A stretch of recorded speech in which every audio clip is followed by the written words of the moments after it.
So here we are, barely a fortnight into the new year. Frankly, my mouth is still gummy from all that festive whiskey and my hangover hasn't entirely buggered off. And yet Samsung has already spaffed out its fresh batch of 2021 flagship smartphones. And the most affordable of the new trio is this bad boy right here, the Samsung Galaxy S21 5G. Although it's still not exactly cheap, starting from 769 quid, so similar sort of pricing to that iPhone 12. But what I'm going to do now is whip the Samsung Galaxy S21 out of its box, take you on a full-on tour of the hardware and the software ahead of my review to see what our early impressions are of the camera tech, the gaming chops, see how that Exynos 2100 stands up and all the rest of it. And for more on the latest greatest tech, please do plug subscribe and ding that notifications bell. Cheers! Now first up, got to say that S21 box is suitably dinky. It's about the same size as the iPhone 12's box, and the reason for that is, of course, like the iPhone, there's no charger bundled in there. And also, minor gripe here, but can we please stop putting 5G after the names of smartphones just because they've got 5G? A lot of 5G phones are coming out now, and I'm sick of saying 5G.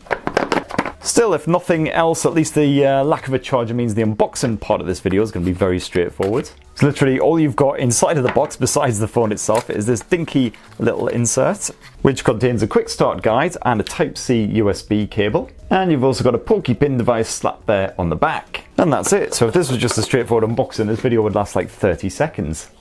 Now let's turn our attention to this sexy slab of tech, the Samsung Galaxy S21. And first impressions are, God, it's nice and compact at just 6.2 inches. 172 grams, it's definitely nice and lightweight, but it feels an appropriate weight for its size. It certainly doesn't feel, too light or toy-like. And thankfully Samsung has been kind enough to send me its new flagship Phantom Violet colour, which was introduced for the S21 range, and I really like it so far actually. It's not in-your-face vibrant or anything like that, but I do like the way the colour kind of morphs from blue into purple, depending on exactly how the light is striking it. Like the S20 Fan Edition, which was launched at the end of last year, the Samsung Galaxy S21 sports a glass-stick back. So it's a kind of a combination hybrid of glass and plastic, and it's got this lovely matte finish to it rather than a glossy sheen. So far seems reasonably good at sort of hiding greasy scuff marks. I just had a bacon butty this morning as well, so you can see it's doing a really good job there. And I found that the S20 Fan Edition, that glass-stick back, stayed pretty durable. It didn't scratch up too easily at all, but it definitely does feel quite plasticky here on the back of the S21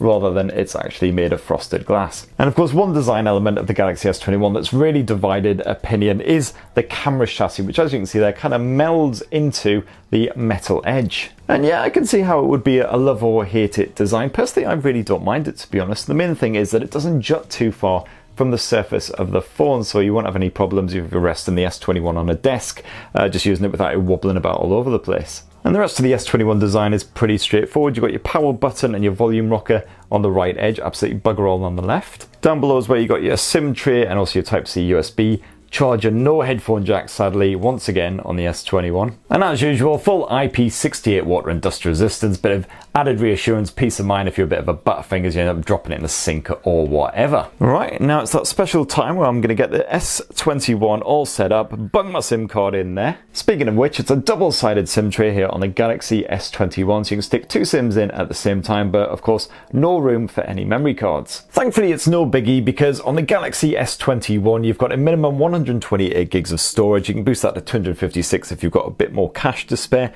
and that's just as well really because you've got a bugger ton of apps pre-installed on this thing. So all standard stuff for a Galaxy smartphone really, so of course you get all of Samsung's own apps, many of which are just duplicates of the stuff you already get from Google. So you got the likes of Samsung Pay as well as Google Pay, you got Bixby on top of the Google Assistant, you got the internet browser on top of Google Chrome, yada yada yada. You've also got a whole bunch of Microsoft crap on there, and of course the likes of Facebook and Spotify as well. Thankfully you can just ditch any that you don't want, so for instance Facebook can definitely do one. LinkedIn as well can most assuredly piss right off. Now, as expected, the software of choice here on the Galaxy S21 is the latest, freshest Android 11. And of course, sat on Android's face is Samsung's fresh new OneUI version 3.1 launcher. And today's wallpaper of choice is a nice bit of One Punch Man action, the anime character that I get compared to the most, I'm guessing because of his baldy bunts rather than his prowess in fights. And of course, OneUI adds a whole butt ton of bonus features to Android. I can't go through all of them in this unboxing, but I'm hoping to do like a tips and tricks style guide to go through some of the best software bits here on the S21 soon. But from a quick scout about, it looks like all the standard OneUI features that Samsung fans should know and love make a welcome return. The likes of the always on display, which is of course fully customizable as always. You no longer have a dedicated Bixby assistant key here on the Galaxy smartphones because you can just long press the power button instead to wake up Bixby, but I'd rather just have it actually switch off the phone. As you can see there, you can customize what a quick double tap of it does. You've got an intense amount of motion and gesture support, including fan favorites like lift to wake, and you've also got that much needed one-handed mode now that our smartphones are getting massive as hell. Although to be fair, the Galaxy S21 is just about compact enough that I could reach up to the top end of that display even with my stubby little fingers, but you can drag down that notifications bar from anywhere on screen anyway. And then that one-handed mode can be activated with just a quick little swipe down like so. As you can see, you can have it either left or right-sided, and that's really handy when you're in an app where you find yourself constantly reaching up to the top end of the display to actually tap on stuff. Of course, one of the best bits of One UI and Samsung Galaxy smartphones in general is that excellent Knox security software. As for actually unlocking the device, you've got an ultrasonic scanner built into that display, and touchwood so far seems nice and nippy and responsive. I do sometimes struggle with Samsung's in-display scanners. Sometimes when my hands get really dry, they just aren't quite as responsive or accurate. It takes a couple of taps to work. But yeah, so far, certainly no problems. And you've also got a bit of face recognition support to back that up as well if you're not masked at the time, obviously. I did struggle to set this up at first on the Galaxy S21. I kept getting a face not found message, which I thought at first was just a bit of harsh judgment, but I think it was just the dodgy lighting in the studio, to be honest. And now touch whether that's all set up, it seems to work an absolute charm. As you can see, it doesn't take too long to recognize you. I'd rather it took its time a little bit and sort of made sure it was definitely you. And one of the biggest updates that Samsung bigged up in the Galaxy S21 launch was to its Smart Things app, which has now got some extra functionality to help you find your Samsung shiz that you might have lost. So this will help you track down a rogue S21 if it's gone missing. Just log onto your Samsung account on a computer. You'll see its last known location or its current location if it's still turned on. And this will also work with your other Samsung gear like the Galaxy Buds Pro and of course those new smart tags.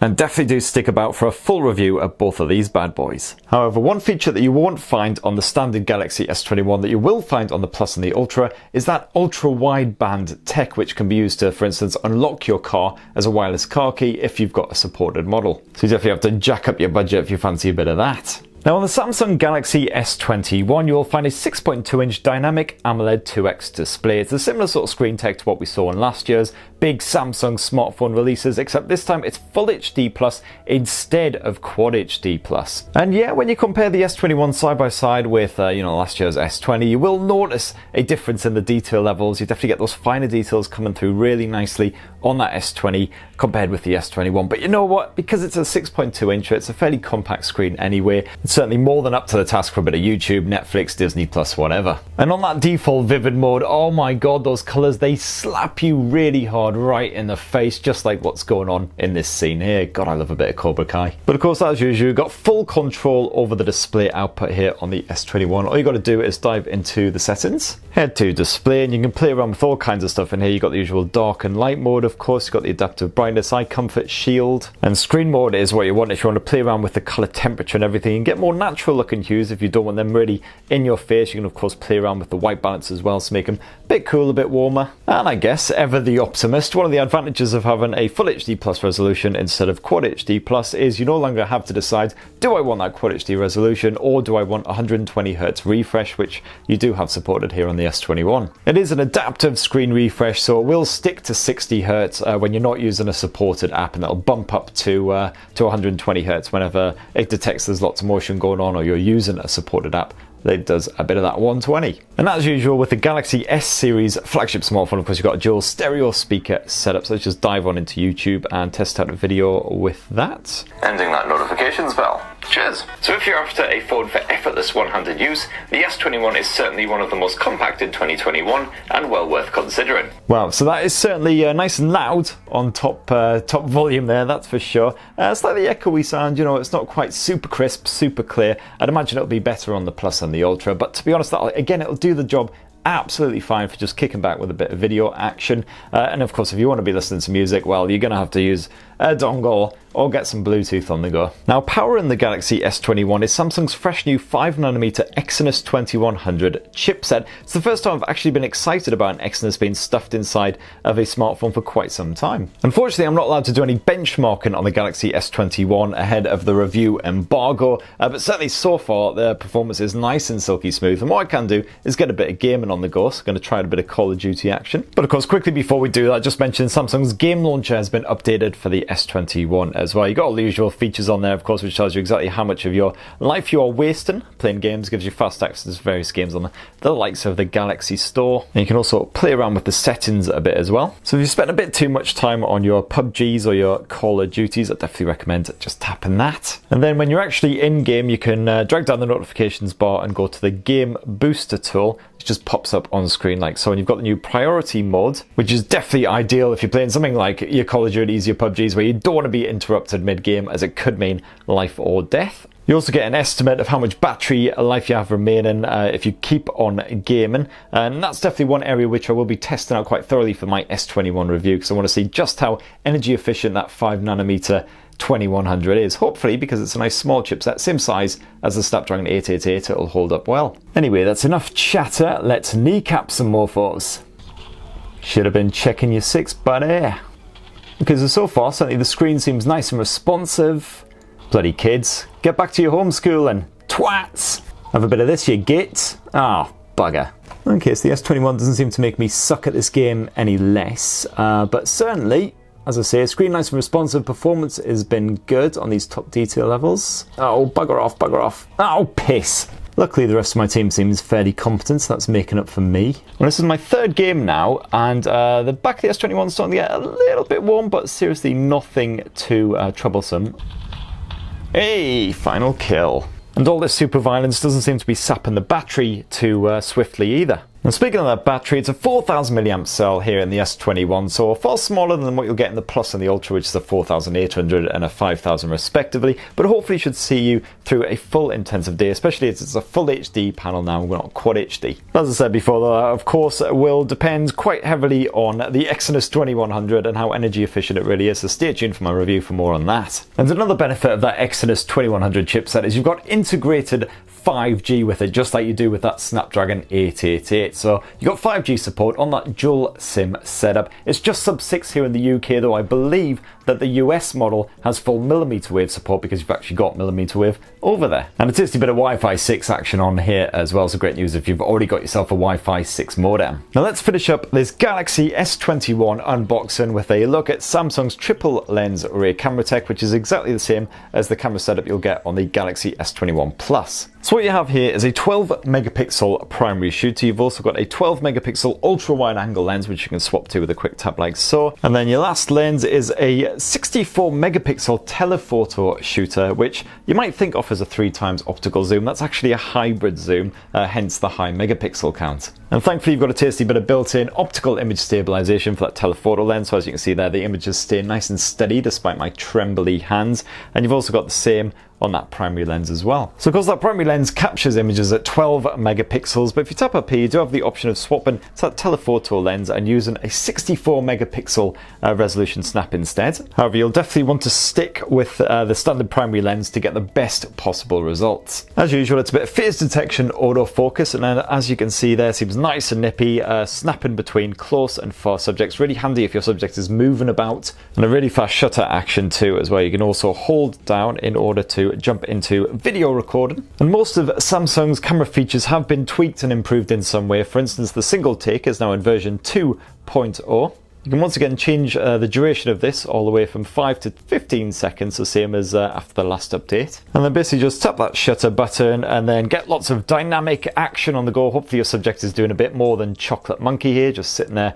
looking all glassy-eyed. And then once the Galaxy S21 has worked its magic, you'll have a whole bunch of different photos and videos to choose from, which do random stuff. So that's a bit of sped up action, and various stills and all that good stuff. And it's great news if you can't make your mind up about whether you want to shoot a photo or a video, it basically does everything for you. They can now produce more results than ever before in this version 2.0, including some slow-mo action and all kinds of good stuff. If you tap the more option, as you can see, you've got a shag load of extra stuff, all the standard stuff that you'd expect to see on a Galaxy S series smartphone, including the night mode, of course, which again is supposed to have improved quite dramatically. So I've turned off all the lights in the studio, made it super dark. Just going to tap that night mode now. And then I'll also do a shot that isn't night mode, just to do a comparison. So there's the standard shot without the night mode, and then if we flick across, there's the shot using the night mode. It was just a 2-second burst because it wasn't like crazy dark, but as you can see there, it's definitely made an impact. Certainly the likes of the phone box and everything you can see is available in a lot more detail, a lot brighter.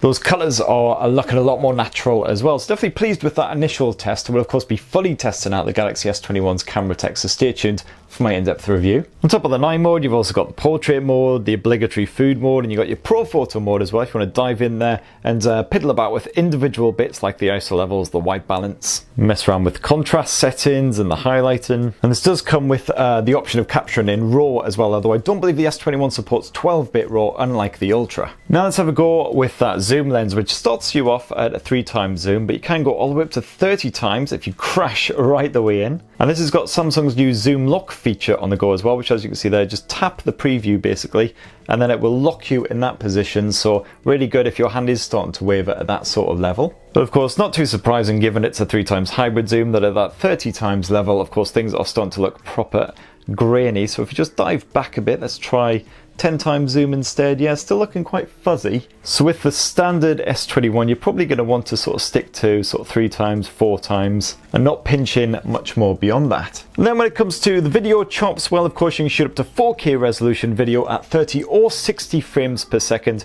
here on the Galaxy S21. Otherwise, you do also have the option of shooting at full-on 8K resolution at 24 frames per second. And one of the new features here on the Galaxy S21 as well is the Full HD Auto feature, which can actually change up dynamically the frame rate from 30 to 60 frames per second when it detects lots of motion going on, as it most definitely isn't in this current scene. So I'll definitely be testing out all of those video modes for my in-depth Galaxy S21 review. And if you dive into more, there's plenty more video chops in here as well, including the likes of Pro Video, where you can actually mess around with individual elements like the ISO levels and everything while you are recording. You've got loads of other great tools in here as well, including the fantastic zoom effort, which allows you to very slowly and smoothly pan into your subject and then back out again. And if we jump back into the more section, another fresh new camera feature for the S21 series is the director's view. And this allows you to shoot with both the front-facing and the rear-facing camera at the same time. Bit of vlogging action, of course. That's a feature that we have seen on Samsung smartphones in the past, but with this you can actually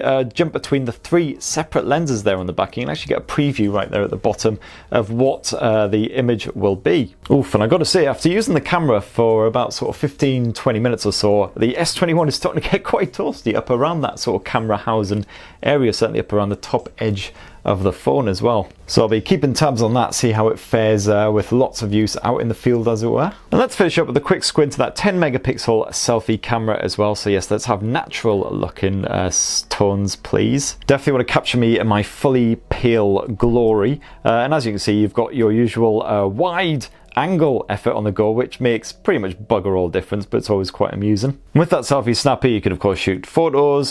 You've got the usual portrait mode shenanigans and all that good stuff too. And you know what? That's actually not a bad selfie. That's pretty good for me. I'd give that at least a B+. Christ, if this thing can even make me look good, then I'm instantly sold. And if you dive on into the video mode, you can shoot up to 4K resolution video at 60 frames per second. Otherwise, you can dial it down if you want as well. And you've once again got that Full HD Auto, which switches between 30 and 60 FPS. And there you have it in a nutshell, the Samsung Galaxy S21. So as I say, full review should be coming in about a week or so. I'm hoping to do some comparisons with some of the big rivals to the S21 as well. Let me know what you think down below. Be interested to see if you're tempted by the standard S21, if you'd rather upgrade to the Plus or the Ultra, or frankly the whole lot of it can just sack right off. And for more on the latest greatest tech, please do subscribe, ding that notifications bell, and have yourselves a lovely rest of the week. Cheers everyone, love you.